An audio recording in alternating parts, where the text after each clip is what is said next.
Hello everyone, welcome to my YouTube channel, Stories Traveler. सूर्यपुत्र कर्ण की कहानी, एक योद्धा की यात्रा। कहानी में उतरने से पहले यदि आपने मेरे चैनल की सदस्यता नहीं ली है तो कृपया नीचे दिए गए सदस्यता बटन पर क्लिक करें। कर्ण की कहानी कुंती से शुरू होती है, जो राजा शूरसेना की पुत्री और राजा कुंती भोज की गोद ली बेटी थीं। बचपन में कुंती ने अग्निस्वभाव वाले ऋषि दुर्वासा की सेवा की थी। उनका समर्पण अद्वितीय था। प्रतिदिन सुबह उन्होंने सूर्योदय से पहले उठकर भोजन बनाया और उनकी हर आवश्यकता को बड़ी समर्पितता से समाप्त किया।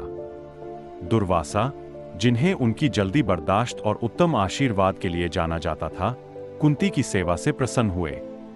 एक दिन उन्होंने उसे बुलाया और एक रहस्यमय मुस्कान के साथ उसे एक शक्तिशाली वरदान दिया, एक मंत्र जिससे वह किसी भी देवता को आह्वान कर सकती थी और उस देवता की गुणवत्ता वाले एक पुत्र को प्राप्त कर सकती थी।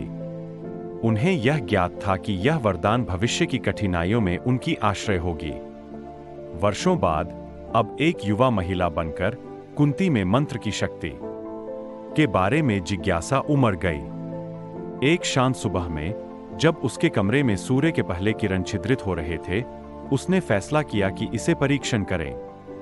भक्ति से मंत्र जपते हुए उन्होंने सूर्य देवता को आह्वानित किया।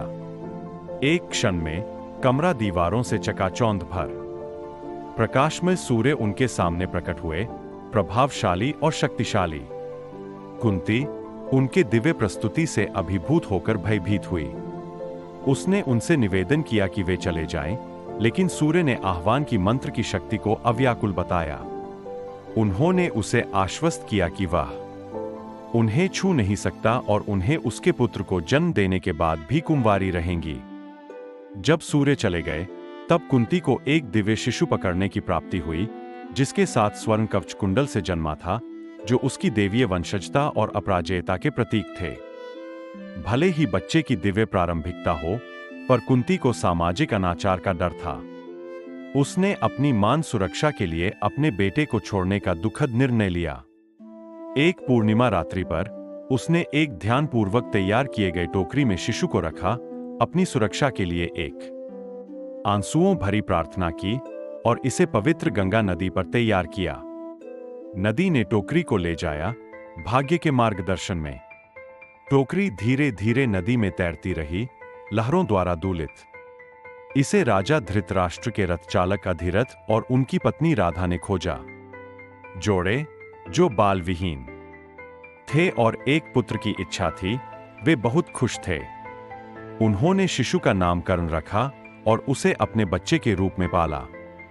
कर्ण ने उनके पालकों के प्यार और देखभाल के साथ बड़ा हुआ, जिसका उसे उसकी देवीय उत्पत्ति की जानकारी नहीं थी। अधिरथ और राधा ने उसमें विनम्रता और ईमानदारी के मूल्य सिखाए। कर्ण का बचपन खुशियों और चुनौतियों से भरा था। जैसे ही वह बढ़ा, उसकी असाधारण प्रतिभाएं स्पष्ट होने लगीं। वह तीरंदाजी और युद्ध में उत्कृष्ट था, अक्सर अपने साथियों को पीछे छोड़ देता था। हालांकि अपनी प्रवृत्ति के बावजूद उसने अपनी प्राप्ति को लेकर भेदभाव का सामना किया, चारित्रिक के रूप में छाया। जबकि कर्ण अधिरथ के घर में बड़ा हो रहा था, कुंती का जीवन एक अलग मोड़ लेता है। उन्होंने राजा पांडु से विवाह किया। शिकारी सफर के दौरान पांडु ने विशाल जानवर के रूप में लिए हुए ऋषिकिंदमा को अंधेरे में मार दिया। मरणाशंका और अपराध के बोझ से पीड़ित पांडु ने अपने राजगद्दी को छोड़ दिया और वनवास जा रहे हैं, ब्रह्मचर्य की जीवनधारा के साथ। वन में कुंती ने पांडु को दुर्वासा द्वारा दिया गया वरदान के बारे में बताया। पांडु के प्रोत्साहन में उन्होंने मंत्र का उपयोग करके देवताओं को आह्वानित किया और 3 पुत्र पैदा किए, युधिष्ठिर, भीम और अर्जुन। उन्होंने पांडु की दूसरी पत्नी माद्री को भी मंत्र सिखाया, जिन्होंने नकुल और सहदेव को जन्म दिया। इन पुत्रों को पांडव कहा जाता है, जो महाभारत के महाकाव्य में महत्वपूर्ण भूमिका निभाएंगे। जैसे ही कर्ण वयस्क हुआ, उसकी ज्ञान और पहचान की खोज तेज हुई। उसने मान्य शिक्षक द्रोणाचार्य से मिलने की कोशिश की, जिन्होंने उसे अपनी निम्न जाति की मान्यता के कारण शिक्षा देने से इनकार कर दिया। इसे बेहद उत्साहित कर्ण ने परशुराम, एक महान शिक्षक, के पास जाने का निर्णय लिया, जिनकी क्षत्रियों से घृणा की जाने वाली थी। ब्राह्मण के रूप में छिपे हुए कर्ण ने परशुराम के शिष्य के रूप में बना। परशुराम के उपदेशन के अंतर्गत कर्ण ने युद्ध की कला और दिव्य शस्त्रों के रहस्य को आध्यात्मिक रूप से अध्ययन किया।